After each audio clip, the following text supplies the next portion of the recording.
सम्माननीय अध्यक्ष जी, पूरी चर्चा पर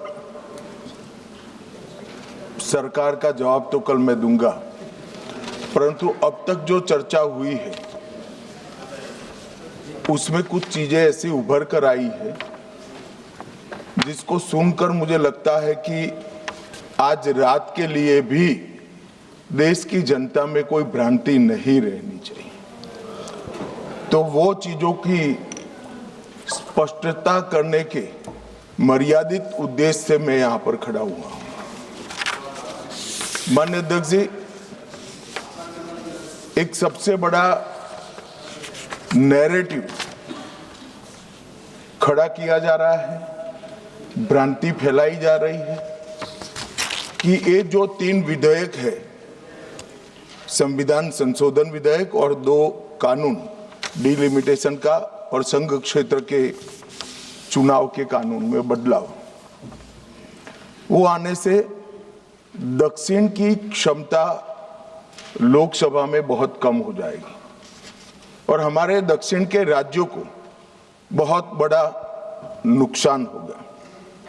मान्यवर, मैं बिल जो सदन के सामने है, अब सदन की प्रॉपर्टी है, इसका प्रैक्टिकल इंटरप्रिटेशन कर कुछ चीजों को मैं बताना चाहता हूं। कर्नाटक राज्य में 543 के सदन में अभी 28 सीटें और सदन की 543 सीटों की संख्या के 5.15% कर्नाटक के सांसद यहां पर आते हैं। ये बिल पारित होने के बाद, संविधान संशोधन होने के बाद कर्नाटक की संख्या हो जाएगी 28 से बढ़कर 42 और प्रतिशत लोकसभा में 816 में हो जाएगा 5.14। तो जरा भी नुकसान कर्नाटक को नहीं होगा। दूसरा राज्य है आंध्र प्रदेश, इनकी अभी 25 सीटें हैं आंध्र प्रदेश की और अब की स्थिति में उसका प्रतिशत प्रतिनिधित्व 4.60 है, 4.60। अब इसमें भी 50% लगभग वृद्धि होगी, तो सीटें हो जाएगी 38 और 4.60 की जगह 4.65% उनकी शक्ति हो जाएगी। तेलंगाना में 17 सीटें हैं अभी और उनकी शक्ति 543 के सदन में प्रतिशत 3.13 है। अब उसमें 50% की वृद्धि होगी और सीटें हो जाएगी 26 और 3.13 की जगह 3.18% उनकी क्षमता होगी। तमिलनाडु, इतने सारे लोग काले कपड़े पहनकर आए हैं, मैं तमिलनाडु की जनता को भी आश्वस्त करना चाहता हूं कि आपकी शक्ति कम नहीं होगी, बढ़ रही है। मान्यवर, अभी 39 सांसद तमिलनाडु राज्य से चुनकर यहां आते हैं और 543 के सदन में उसके प्रतिशत है 7.18%, 7.18%। और अब 50% वृद्धि के बाद सांसद लगभग हो जाएंगे 59 और इनकी नए सदन में 816 के सदन में प्रतिशत में संख्या हो जाएगी 7.23। मैं फिर से एक बार रिपीट करना चाहता हूं, अभी तमिलनाडु की सदन में प्रतिशत स्ट्रेंथ 7.18% है, वो बढ़कर हो जाएगी 7.23। तो तमिलनाडु को भी कोई नुकसान नहीं। केरला में 20 सांसद हैं, 3.68% इनका स्ट्रेंथ है, 20 की जगह 30 सांसद होंगे और 3.68 की जगह होगा 3.67। अब कुल मिलाकर दक्षिण का जो पूरा नैरेटिव बनाया जाता है उसको अगर हम सोचते हैं तो अभी 543 सीटों में जो आपके द्वारा बनाया गया है उसमें 129 सांसद इस सदन में बैठते हैं। मान्यवर, लगभग 23.76% दक्षिण के सांसदों का यहाँ शक्ति है। अब 50% वृद्धि होने के बाद 129 की जगह 195 सांसद बैठेंगे और उनकी शक्ति 23.97% मतलब 24% होगी। तो शक्ति बढ़ नहीं रही है, कम नहीं हो रही है, बढ़ रही है। तो कृपया कोई भी एक मिनट मेरा समाप्त तो होने दीजिए, समाप्त तो होने दीजिए। अरे पर समाप्त तो होने दीजिए। अरे पर बीच में कैसे करेंगे आप? मैं अभी बैठ जाइए, उसका भी जवाब देता हूं। आपको जवाब चाहिए ना, देता हूं। मान्यवर, कृपया ये बिल के जो इंटरप्रिटेशन है इसको अधिकृत रूप से बिल को पायलट करने वाले मंत्री के रूप में मैं इस सदन के सामने रख रहा हूं। मैं मेरी जिम्मेदारी समझ रहा हूं। जो भ्रांति फैला रहे हैं वो शायद न समझते हैं, तो उसके लिए मेरा कोई टिप्पणी नहीं है। मान्यवर वेणुगोपाल जी कह रहे हैं कि किसने कहा? मैं अमित शाह भारत का गृह मंत्री कह रहा हूं, जो इस बिल को पायलट किया। दूसरी बात, सुनिए ना, बिल में कहां है और कहां से ड्रॉ कर मैं आंकड़े निकालता हूं। मैं कल उनको जब डिटेल जवाब दूंगा तब बता दूंगा, मगर वो सुनने के लिए बैठे वॉकआउट न कर जाए। बाकी मैं डिटेल केजी के बच्चे को समझ में आए इतनी सरलता से इनको मैं समझा दूंगा। उनको धैर्य से सुनना चाहिए। मान्यवर, इन्होंने कहा कि जाति जनगणना नहीं कराना चाहती है सरकार। इसको भी मुझे स्पष्ट कर देना चाहिए।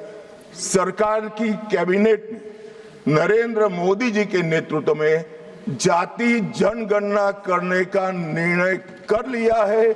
अगली जनगणना जाति जनगणना होने वाली है। एक भ्रांति फैलाई जा रही है कि अभी जो प्रश्न पूछे जा रहे हैं उसमें जाति का जिक्र नहीं है। मान्यवर, जनगणना जिनका डिटेल अभ्यास है उनको मालूम होगा, जनगणना 2 हिस्सों में होती है। पहले सभी मकानों को इंगित किया जाता है और उसके बाद में जो बिल्डिंग्स होते हैं इसके अंदर रहने वाले बंदों को इंगित किया जाता है। तो बिल्डिंग की अभी तक कोई जाति की व्यवस्था हुई नहीं है, होगी तब इसको भी गिन लेंगे। अभी तक बिल्डिंग की कोई जाति व्यवस्था नहीं है। मान्यवर, जब व्यक्तियों की जाति गिनी जाएगी तब जाति जनगणना का सवाल आएगा। ये भी मैं आज पूरी तरह से स्पष्ट कर देना चाहता हूं। मान्यवर, उन्होंने कहा कि 850 का आंकड़ा कहां से आया, ये मैं समझाता हूं। 850 का जो आंकड़ा है मान्यवर, वो इस तरह से बना है कि काल्पनिक रूप से सोच ले कि 100 सीटें हैं। अगर 33% माताओं को, मातृशक्ति को आरक्षण देना है तो उसमें 50% बढ़ाते हैं तो सीटें होती है 150, और 150 जब होती है इसका 33% करते हैं तो 100 सीटें ऑटोमेटिकली हो जाती हैं। जो 543 सदस्य बैठे हैं इसमें 50% वृद्धि होगी। इसका 33% जब माताओं के लिए रिजर्व हो जाएगा तब 543 की 43 ओपन सीटें होगी जहां पर भी महिलाएं लड़ सकती। तो ये 50% इस तरह से आया है। और 850 है वो राउंड ऑफ फिगर है। 816 एग्जैक्ट संख्या होगी। ये फिर से पूछेंगे कि ऐसा क्यों किया है, तो अभी भी राउंड ऑफ फिगर जो है ये 543 नहीं है, 543 से ज्यादा ही है। अब उन्होंने कहा कि वृद्धि कैसे करोगे आप? 550 इतना तो समझ जाएंगे भाई। मैं केजी कहा तो तुम 7 अर्थ में केजी की तरह करने लगे। मान्यवर, इन्होंने कहा कि ये बिल में लिखा नहीं है, सांसद ज्योतिमणि और दक्षिण के कई सारे सांसदों ने कहा, मेरा कल समय ले ले, मैं पढ़वा दूंगा। वैसे समय लेने की जरूरत भी नहीं है। कल मैं सदन के सामने ये डिटेल पूरा देश समझ पाए इस तरह से समझा दूंगा। मान्यवर, डीलिमिटेशन कमीशन का जिक्र है कि डीलिमिटेशन कमीशन में आप आपके लोग बिठा दोगे, ये करोगे, वो करोगे। तो मैं माननीय सदस्य प्रियंका जी को कहना चाहता हूं, हमने डीलिमिटेशन कमीशन एक्ट के अंदर कोई बदलाव नहीं किया है। फुल स्टॉप कोमा में आपका डीलिमिटेशन कमीशन एक्ट को हमने रिपीट किया है। अगर आपने उस वक्त मैनिपुलेशन किया है तो मैं इतना कह सकता हूं, आप कह रही हो कि इससे मैनिपुलेशन होगा, तो आपने अगर उस वक्त ये एक्ट का उपयोग कर कर मैनिपुलेशन किया होगा तो मैं इतना कर सकता हूं कि हम नहीं करेंगे और मैं कुछ नहीं कह सकता। मान्यवर, एक वाक्य है कि तमिलनाडु बंगाल में चुनाव हो रहे हैं और ये नया एक्ट आ गया। मान्यवर,